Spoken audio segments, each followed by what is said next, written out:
অসমৰ জনপ্ৰিয় কণ্ঠশিল্পী আচুৰ্য বৰপাত্ৰই অসমৰ বাবে কৰিলে এক ভাল কাম। প্ৰশংসাৰে উপচাই পেলাইছে অনুৰাগীসকলে জনপ্ৰিয় কণ্ঠশিল্পী আচুৰ্য বৰপাত্ৰক।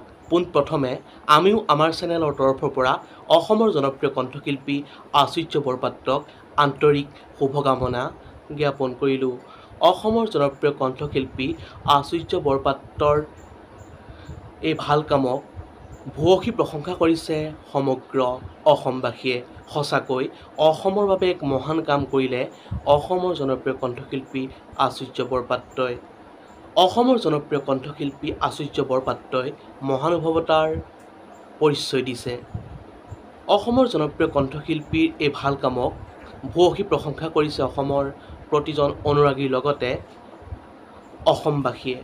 অসমৰ জনপ্ৰিয় কণ্ঠশিল্পী আচুৰ্য বৰপাত্ৰই সামাজিক মাধ্যমত এটা বিশেষ পোষ্ট শ্বেয়াৰ কৰি কয় যে উজনি অসমৰ দৃষ্টিহীন বন্ধুসংঘৰ উদ্যোগত বাৰেৰহণীয়া সাংস্কৃতিক অনুষ্ঠানত এটকাও নোলোৱাকৈ গান গাম বুলি প্ৰতিশ্ৰুতি দিছে অসমৰ জনপ্ৰিয় কণ্ঠশিল্পী আচুৰ্য বৰপাত্ৰই।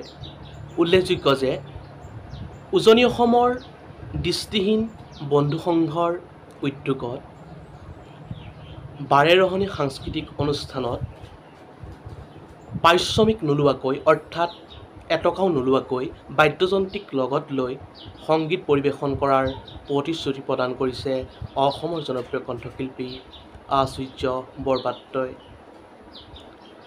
অসমৰ জনপ্ৰিয় কণ্ঠশিল্পী আচুৰ্য বৰপাত্ৰৰ এই মহানুভৱতাৰ প্ৰশংসা কৰিছে অসমৰ প্ৰতিজন অনুৰাগী তথা অসমবাসীয়ে।